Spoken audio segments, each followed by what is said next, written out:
bazwa lokumu na ndenge tozali tokutani. Amen. Malgré mamoi, malgré makambo toikoluka Jésus. Awa toko sans plus tarder, toko doit Jérémie chapitre 1 verset 4.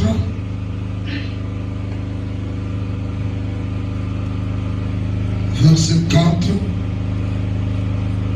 à 13. Amen.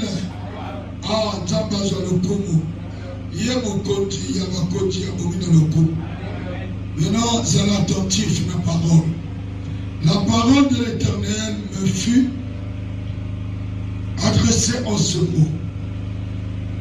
Avant que je t'euse formé dans le ventre de ta mère, je te connaissais. Amen. La parole de l'Éternel fut adressée à Jérémie. Amen. Que avant que tu t'es formé dans le ventre de qui? De ta mère. Je te connaissais. Et avant que tu fusses sorti de son sein, avant que Yobi Manalibumoulaye, amen, je t'avais consacré. Nasi la consacré. Amen. Consacré dans le gal. Hein? Hein? Kobonja. Amen. Consacré à Kobonja. Kobesate. Amen. Voilà. Donc, hier à ça consacré Jérémie déjà. Amen. Jérémie est un moto. Il y a un moto le colonel. Hasard, dès que le fruit du Saint-Esprit, non. Jérémie c'est un homme. Abotami n'a pas de maman. Maintenant, l'Éternel dit à Jérémie, à Jérémie, avant que tu t'es formé dans le ventre de ta mère, avant que Yon se forme dans le boumou ya maman na yo, ngana sila koyeba yo. Amen. Ngana sila koyeba yo. Et avant que tu fusses sorti de son sein, avant yo bimba dans le boumou na yo, je t'avais consacré. Na sila ko consacré yo. Je t'avais établi prophète des nations. Et na sila ko établir yo mosakoli ya bikolo lova même bakasi kozala pasteur to kozala prophète des nations eza titre moto apesaka te lova même bakasi ya titre nzambe apesaka selon calendrier na ye ya titre moto amérité na kosala bolamo te eza ngolu ya nzambe. Ah, on dirait que vous comprenez. Alors, Jérémie était encore dans le ventre. Amen. Dieu l'a déjà connu. À sa yébaï. Donc, oyo yawo. Eza ouazate. Koyaka ya moto. Ne sikaboy. Eza ka ouazate. Nzambe moto alingaki yo yaka awo. Nzambe oya bonangai moto alingi ngana yoto sambela. Est-ce que je comprends? Ngana za instrument oya zoko sala ko diriger denge ya lingi ko diriger. Donc moto atiko le bana yo que non église biso bato le banda. Non, le bana yeko o banda bozal shooter.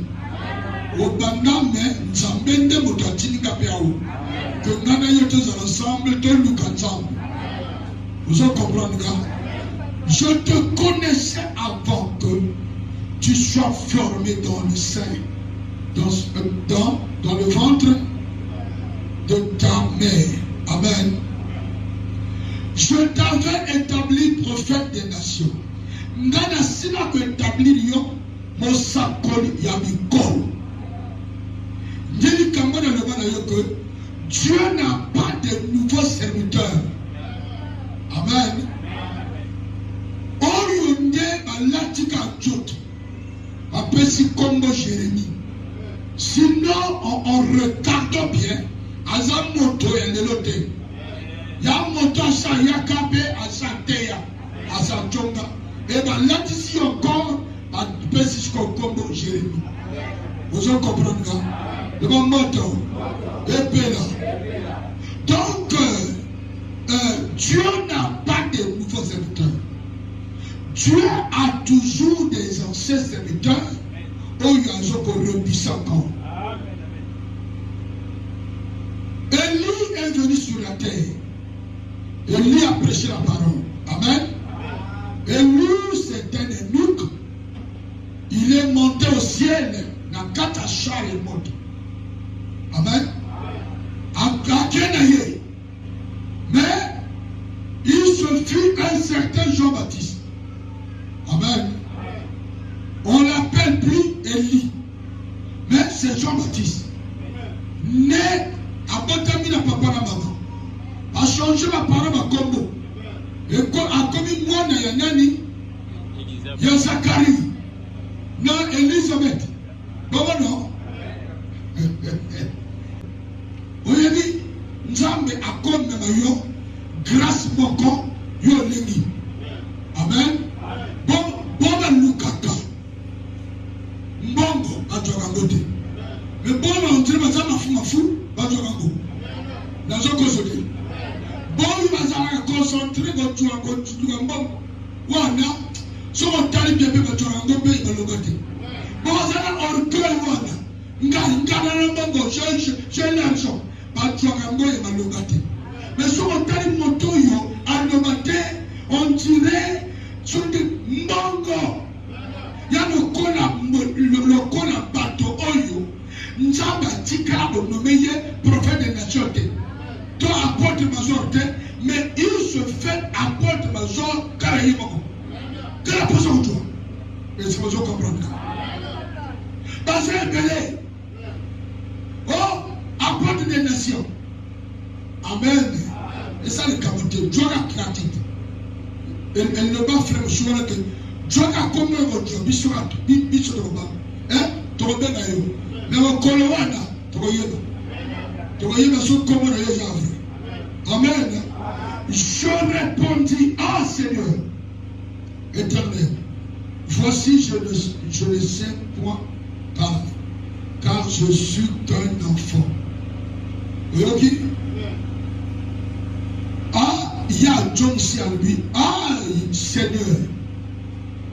Ngana yebi koloba te. Ngana zana ni mwana ya moke. Amen. Ngana ni mwana ya moke. Na koki koloba na miso mikolo te. Fona pesa ya mikolo respect. Amen. Likambo. Souvent sur le temps l'histoire il y a toujours dans Luka Kayangote il y a un moment qu'on dit amen. Zambende motapona il y a le minimum disciple je crois sur Jean 15 je crois dans ce coup là alors que ngamotona bino batopona ndate ngamotona poni bino. Amen. Il y a les 12 apôtres qui ont été Jésus. Jésus qui m'a appelé toi suis-moi, toi suis-moi, toi suis-moi. Le disciple ne peut pas dépasser son maître. Amen. Vous en comprenez. Toi suis-moi, oh maître à Pessibiso, suis-moi. Soit quelqu'un qu'on luka au baptême, au bébé. Le même casse. Je suis qu'un enfant. Je suis qu'un enfant. Un enfant? Non. Amen. Il n'y a aucune réponse. Et l'Éternel me dit, ne dis pas, je suis qu'un enfant. Nzamba lobi na ye, koloba teke yo za mwana. Amen.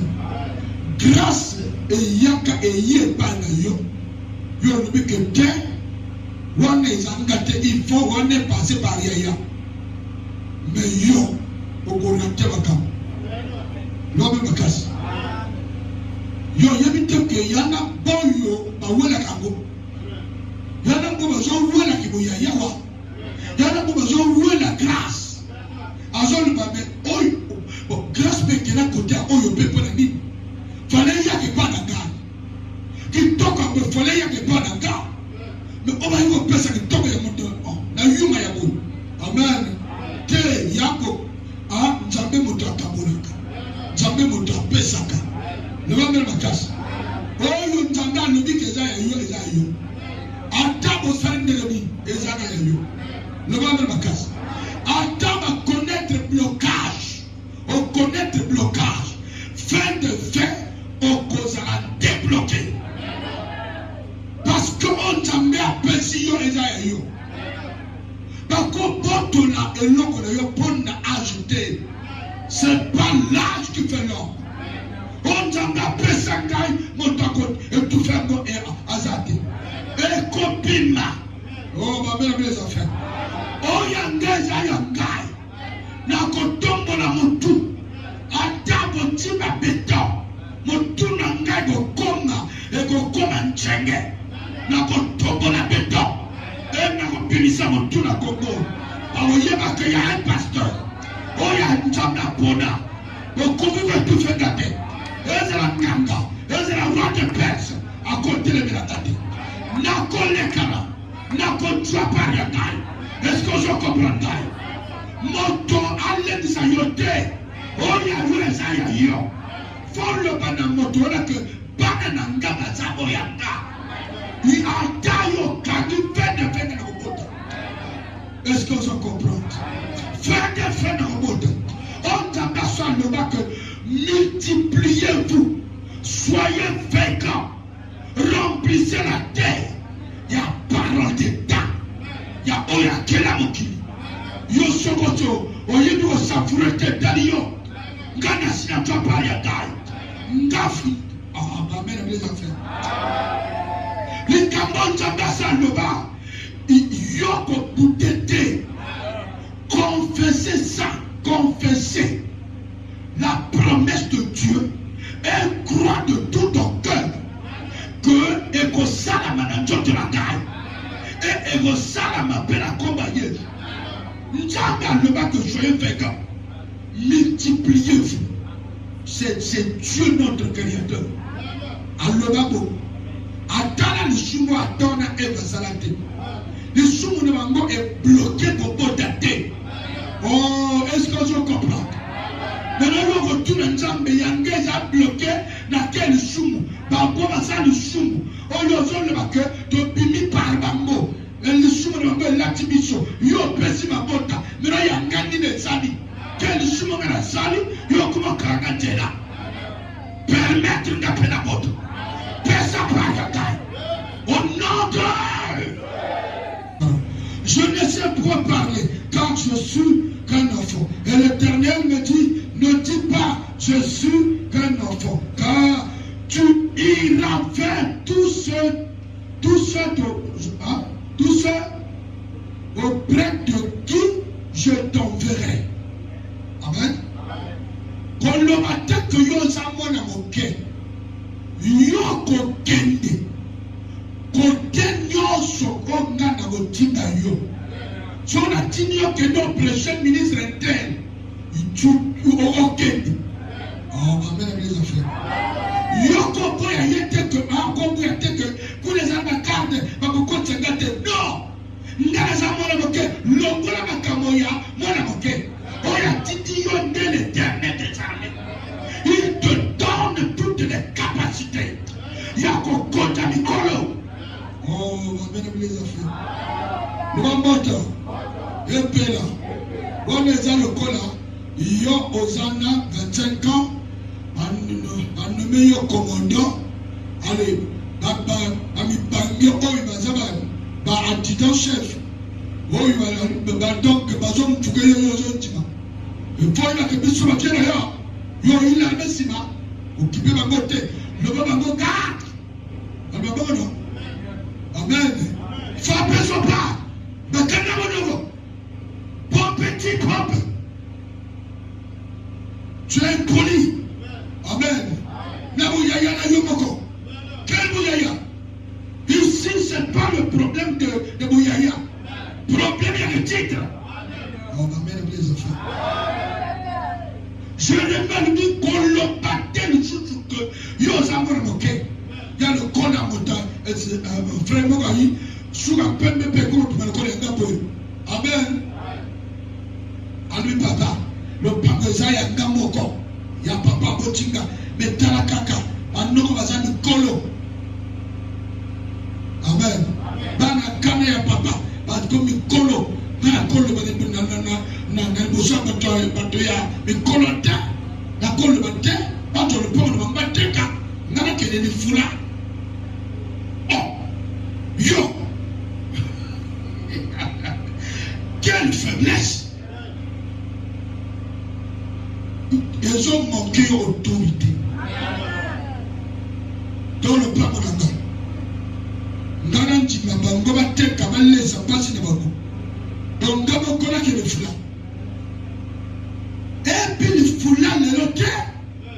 Natoya Karamana Nani foulard pesa et ça, tu vois, il y a ceux qui ne connaissent pas la petite. À tête à le pas. On a tout bon moment, il y a du roi. Dans le but, il y a croire au Seigneur Jésus-Christ. Que le Seigneur te donne la puissance.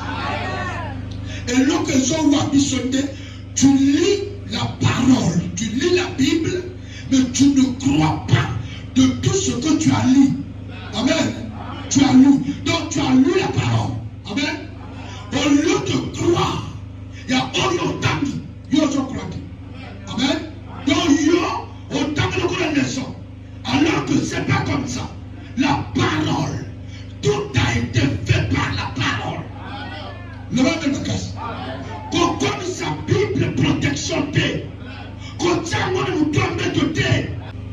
Quand tu iras vers tous ceux auprès de qui je t'ordonnerai. Et tu diras tout ce que je t'ordonnerai. Amen. Okoloba. Quand tu le continues, Yokoloba. Tout homme yongana bes na tindi yoloba. Quelle que soit catégorie d'ailleurs. Ah, bah, mais les affaires. Yébissa yé parole. Présentez la vérité. Kobanga bango te. Quand Dieu envoie quelqu'un, Osana soutient mon corps, il y a koleka makasi.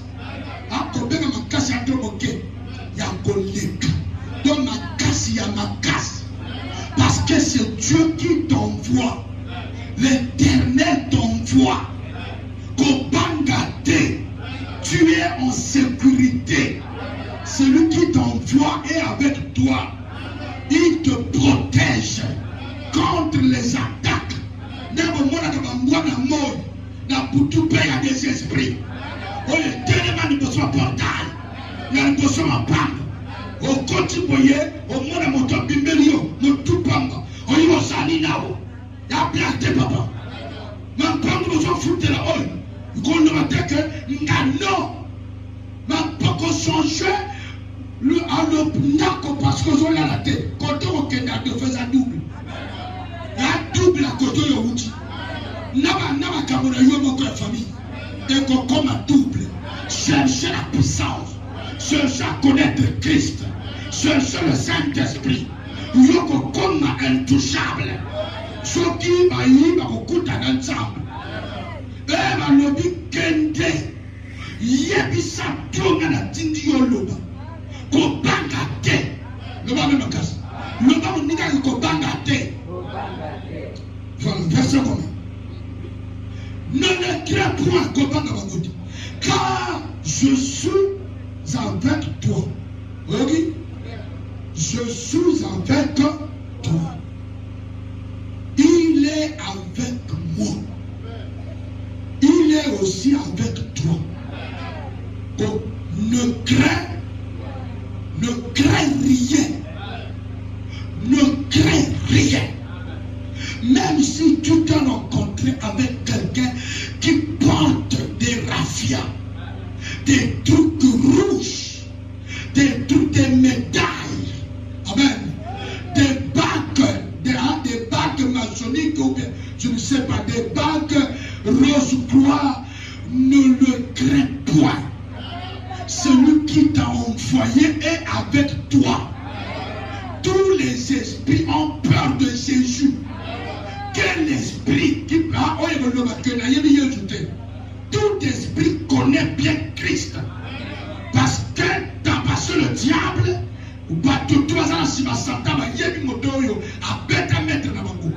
il s'appelle Jésus de Nazareth. Le Roi Magas, le moto,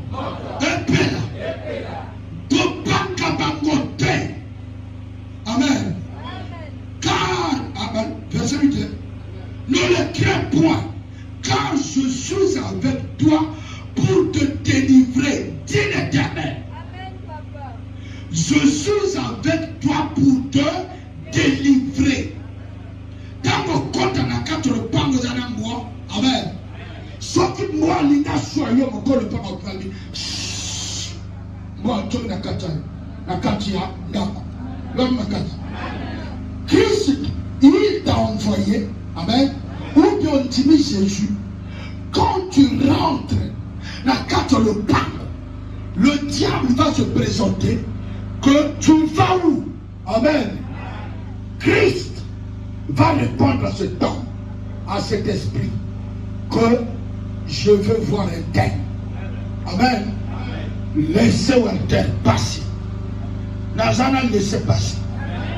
Il y a ressemble dans le mot toutou. Le va bien ma casse. Nazana laissez passer. Il y a ressemble dans toutou ma bombe. Quelque chose de termine la vie. Oya tindanga zanangai. Loba merakas. Yamana na chama totuma boko. Na tina ndingate. So ina tima boko. Parce que nazana laisse passer l'autorisation. Droit de veto. Ya kotsala makambo. Na komo ya Yesu. Ya koteya bato. Ya kotelivre bato. So mutu oyo. Ayelinga bitumba. L'Éternel va me délivrer. Vous en comprenez? Soit qui t'entendent na yo, ayelinga bitumba, l'Éternel va me délivrer. Soit qui nyoka na bino, ayi go pelangai, l'Éternel va me délivrer. Amen. Nakobanga bangote. Oya tinanga zanangai. Oyo sambelaka azana yo. Oyo luka awa akozala na yo. Oyo luka awa akozala na yo. Oyo luka belela awa azana yo. Le va même la casse. Le va même la casse. Oh, donc si vous avez la moto et l'église, Capona n'a pas sa voyaka. Non. Le va même la casse. Il faut y croire que tant de années je ne suis pas n'importe qui. Tant de années je ne suis pas n'importe qui. Comment on a dit qu'un tel à l'équio, un tel à Kapa, à mon balancé, à l'équio, non! Il y a tout à son bangayo. Parce que le mec, il y a une puissance, il y a du wapi. Vous en comprenez? Bameka, il y a un cocateur. Ils sont tête au yo mokote. Yo oyebi nzambe oyo timelate. Le va même kasi. Le va moto. Epela. Okolo na mona nzambe. Que na yebi ke ya solo zananga. De komoko yaka na katanga. To koti dozo solo. Ah, bandeko. Ya ipona komeka. Et lokoyo et salinga somone na bangi et sanga au bagape ya pona que soga kufi pawo azam mwasi ya moto monene boy akoluka ke akufi ndegani yo kede bolok amen le monde makasi sinon il y a comprendre que oyo atalaka agité atalaka puissance ande comme toka sur le sang mota toka dans la mission là-bas. God a dit que si je vis, ce n'est plus moi qui vis, c'est Christ qui vit en moi. Il y a blague, il y a blagué, il y a quand tu m'as vu. Soit moi, il peut l'avoir des cas. Papa, maman, qu'est-ce que tu as? On a dit Mazanangai. On a dit Mazanangai. Est-ce que tu peux y aller à son moninga? Ah, n'importe quoi. Que non, Azandogi. Oh, so sakane na tipino tumaboko. Amen. Na tipino tumaboko. Yane loko na bakate. Oh, azananga. Il va me délivrer. Sans continuer Jésus au bangate. Le malheur atteint le juste. L'Éternel l'en délivre. So qu'on continue à ndako ozomputela ko bange lokote mokolo lo pango so ayo mekayo l'Éternel va te délivrer ko banga te nzambe na yo azana yo oyo yaka kana Golgotha azana yo ko bange lokote. Regarde, je t'établis aujourd'hui sur les nations et sur les royaumes pour que tu ruines et que tu détruises. Amen. Amen. Alors, bien à Jérémie, regarde, moi je t'établis sur les nations et sur les royaumes. Les royaumes, petit les royaumes Teke, royaume Longo, royaume Amen. Amen. Tous ces petits royaumes, Dieu m'a donné le pouvoir sur ces petits royaumes et sur toutes les nations. Amen. Les autres qui Oyo ake kojaba kisi na kotera popo na Mali. Kotoba keneke kuna kusudi. Kosoma babaze.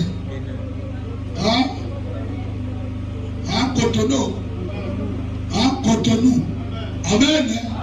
Yana boso akena kuna basi ba teka kamu bibi. Donc baba to mo kufaka 1 2 3 4 5 yo aussi sabato. Ici Dieu va te donner le pouvoir sur toutes les nations. Les nations veut dire sur tous les royaumes. Qui s'y a mis tout. Et vous allez pouvoir le donner de ce qui moto ake nali kota les marabouts, amelu a marabout ya Mali, pour que a détruit nous, à kokokayote, Dieu nous a donné le pouvoir sur toutes les nations. Donc, veut dire qui si tout y a des cols, et vous allez pouvoir le colonne à yote. So le monde y a na yo tu as qui c'est en français, le ban na ye papa au sali donc au comité du Yomogo. Ngana zana pouvoir le colon, il y a franc-maçonnerie. Ngana zana pouvoir le colon, beaucoup comme français, beaucoup comme américain. Ceux qui ont qui est Italie, pour qu'on ne le rangaille, ngana zana pouvoir le colon, beaucoup comme italien. Le même à casse. Donc, mon gars découragé le pouvoir, oh y'a le bas que celui qui croit en moi, amen, sera baptisé et il sera sauvé. Et voici les miracles qui accompagneront ceux qui auront cru. Oh, ma mère, mes affaires. Amen. De mon côté, tu as le pouvoir avec toi. Le pouvoir de le couler à qui s'ignore. Ata moto ake kote la menga. akokoka yo te. Pouvoir entendre apesa yo, ya yo tamba le kola bakisa ba meta. Pouvoir entendre apesa yo, ya yo tamba le kola bakisa ba français. Na le kola bakisa ba américain. Na le kola bakisa ba russe. Na le kola bakisa ba d'Égypte. Na ba même casse. Na tamba le kola pharaon. Na tamba le kola bakisa pharaon. Na tamba le kola vipère pharaon. Au nom de Jésus de Nazareth, je marche sur les serpents et sur les scorpions. Vous allez me mettre parce que je ne peux pas. Oh, il y a un gars qui est Égypte a commis qu'on a tabilamba ya Égyptien. Est-ce que tu as le gars? Hein? Est-ce que tu as le oh, là, t'as vu? Il y a peine à l'ata ya makila yo. Yo l'ata ya l'Égyptien. Dans le lata manteau, le manteau du sang. Amen. Balata ramona continue. Yo lata rafia. Ngana lata monte ya moto. Je suis un flamme de feu. Là comment peut la moto dit partout. Donc, oh, est-ce que vous dites? Amen. Lata basala. Lata rafia. Ngana mi comme flamme de feu. Donc rafia na yezo sika moto kapa. Ngana zo le kapa bezo sika. Moto pima na miso. Pima na njoto. Pima na mutu. Pima na jolo. Au nom de Jésus-Christ, je suis un flamme de feu. Oh, est-ce que vous comprenez? Tu es un flamme de feu. Tous nos femmes et bénons de la joie. Ceux qui montent à zone Luka Yoko Bagate. Péné moto. Taboya zone, Azoya de Panayo. L'obacteur n'a péné moto. Je suis un flamme de feu. Au nom de Jésus-Christ de Nazareth. Et automatiquement, nous allons changer de femme. Akoyoko pela moto na miso na yi. Okomona ya tali ya pakatimba. Avec que yo ont changé. Oyi moto mususu. Oui, na yi moto mususu. Je suis devenu une nouvelle créature. Les choses anciennes sont déjà passées. La sorcellerie passée. Amen. La faiblesse passée. Oyo kama lorangai wana c'est passé. Oyo chama notage c'est passé. Les gens qui sont en otage, il y a des Jésus. Le même la casse. Dans il y a des vierges. L'Éternel a donné le pouvoir de arracher. Amen. Amen. Ah, Kobotola. Ah, arracher le Kobotola. Kobotola moto, tout Satan a dit en otage. N'a pas ça la témoignage de la sœur, encore. Oya sara teba deba. Ye akoyi akufi. Bazo mema ye l'hôpital.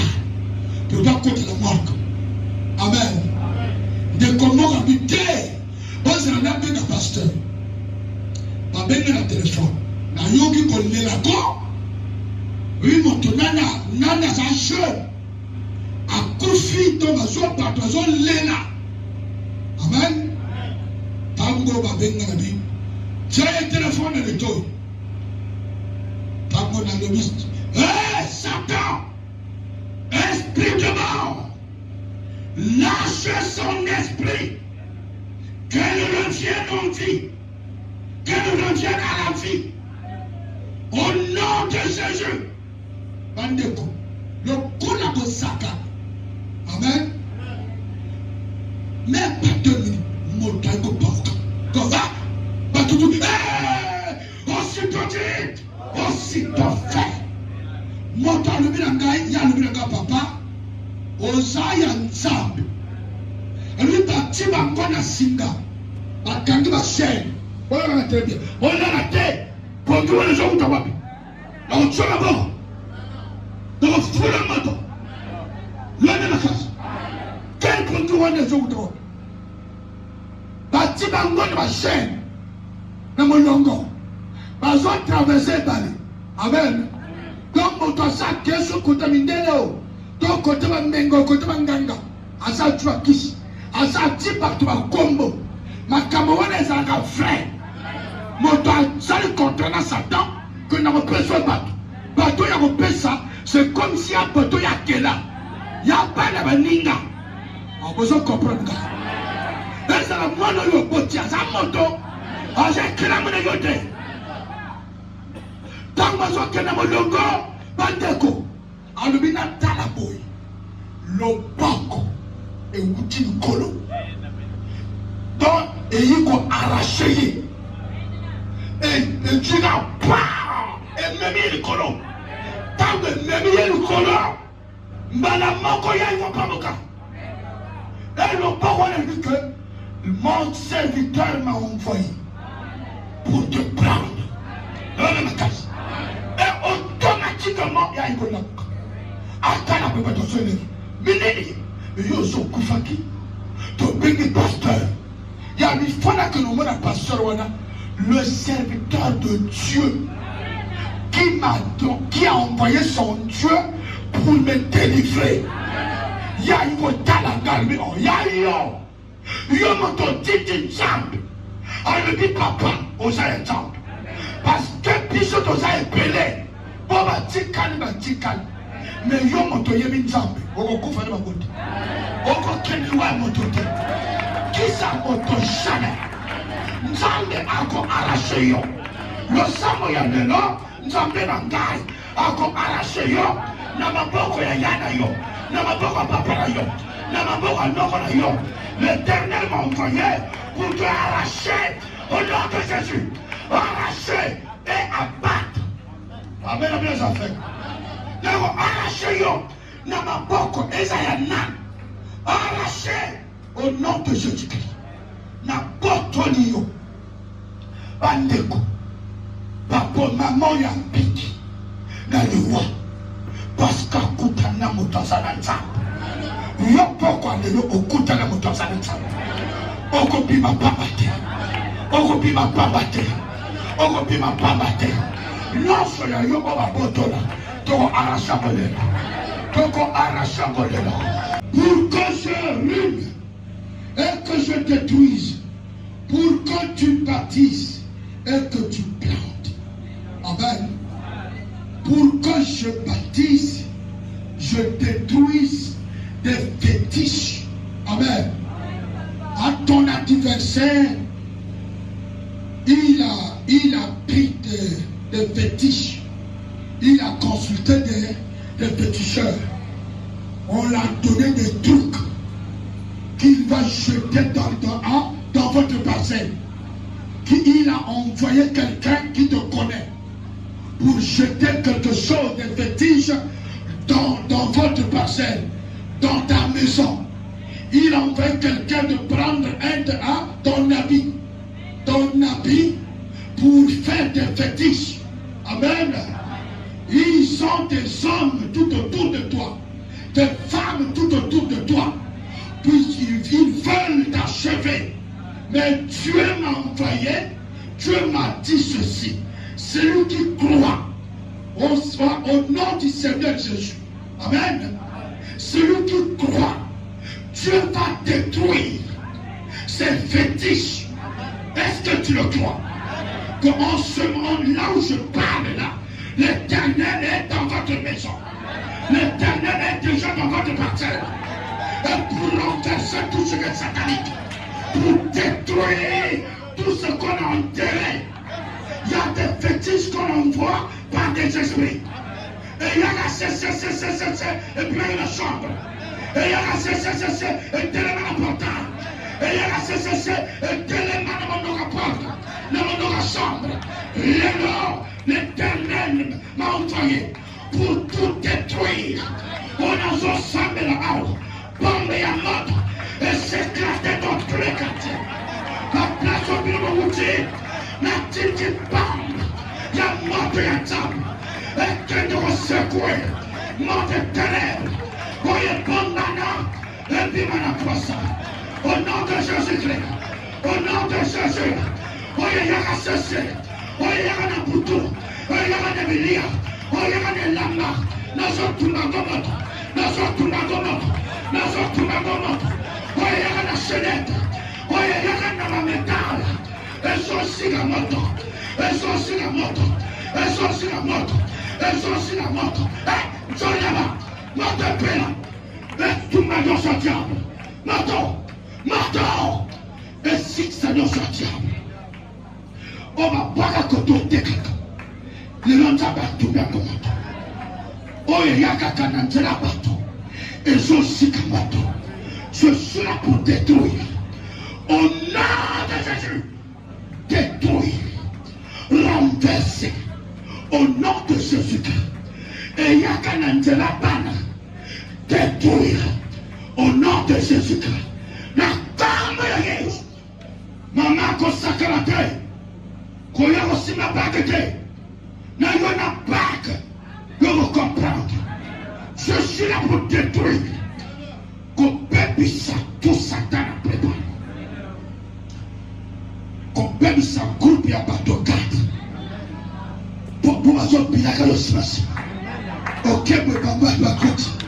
Au continent, comme pas moi, il y a situation. Ah, c'est l'accident, ah, c'est l'accident, ah, c'est l'accident. Nous avons détruit. A détruit mon tangaraye. A détruit ma lobanaye. Oh, il y a faut prononcer le comment d'ailleurs. Oh, tu vas que vous akufa, akufa. T'es et votre de la yemoko. Oh, il y a beaucoup fait ça, yemoko. Sur la côte toilette, après la toilette. Il y a quoi la toilette? Il y a quoi la toilette? Vous devez comprendre. Il y a quoi la toilette? Il y a un jour où on couvre dans le monde. On couvre un accident. Mais nous sommes à un jour, c'est son sawana. Nanda kola yemoko. Na porte na yemoko. Na colonne yemoko. Na colonne yemoko. Et son sawana. Et son de la yemoko. Au nom de Jésus. Na combe yageuse. Est-ce que vous comprenez? Et son sawana. Et son de la yemoko. Et que nous simaillons.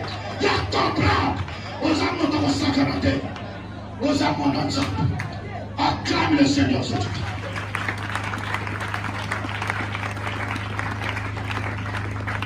Je suis là pour détruire, pour que je bâtisse et que tu plantes. Qu'on oye beba tout. La zone tombe à de la compagnie.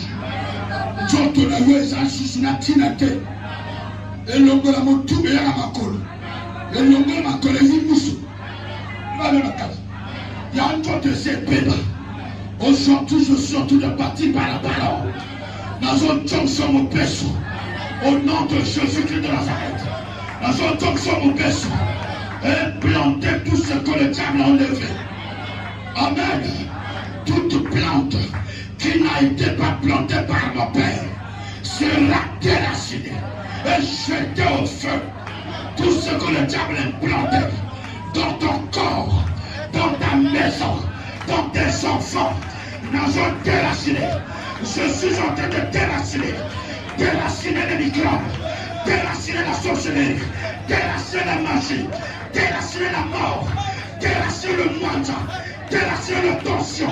Au nom de Jésus, au nom de Jésus-Christ, déraciner tout ce que le diable a implanté dans tes pieds, le diable a implanté dans ton corps, dans ton foyer. Au nom de Jésus-Christ, je suis en train de déraciner toute plante qui n'a été pas plantée par mon Père, sera déracinée. Au nom de Jésus, déraciner la pauvreté, déraciner la magie, déraciner les fatigues, déraciner la colère. Ça, c'est pas la plante. La plante que mon père avait plantée, c'est la plante de Satan. Oh, j'implante la bénédiction. Je suis en train de planter la bénédiction en toi, la richesse en toi, la victoire, la repentance, le feu, le sang, la fumée. Je suis en train de planter. Je suis en train de planter. Soyez féconds au nom de Jésus. Soyez féconds au nom de Jésus. Soyez féconds au nom de Jésus. Est-ce que je te fais comprendre? Tout ce que le diable a planté dans ta vie, je les ai déracinés. J'ai implanté la victoire. J'ai déraciné pour tout. J'ai déraciné tout ce que le diable a mené dans ta vie. c'est déraciné. Est-ce que tu le crois? Que c'est déraciné. On dit que ma picole est encore. Oh, c'est ma picole déjà. Ma picole. Je suis là. Je suis là. Déraciné le diable. Déraciné. Déraciné. Il faut maintenant mon aïe pour sauter. Osons sauter. Osons sauter. Osons sauter. Osons sauter. On t'a pensé yo. Pas toi l'oreille dans le camo. Dans le camo yo. Il faut t'avoir sur le sol. T'avoir sur le sol. T'avoir sur le sol. Allons ça y a le sol. Allons ça papa le sol. Allons c'est ennemi le sol. Papa n'a le nom. Il faut le témoigner. Il faut le témoigner. Tu vas témoigner. Tu vas témoigner. Tu vas témoigner. Au nom de Jésus. Tu vas témoigner. Au nom de Jésus. Tu vas témoigner. Au nom de... Allez, comme ça Jésus.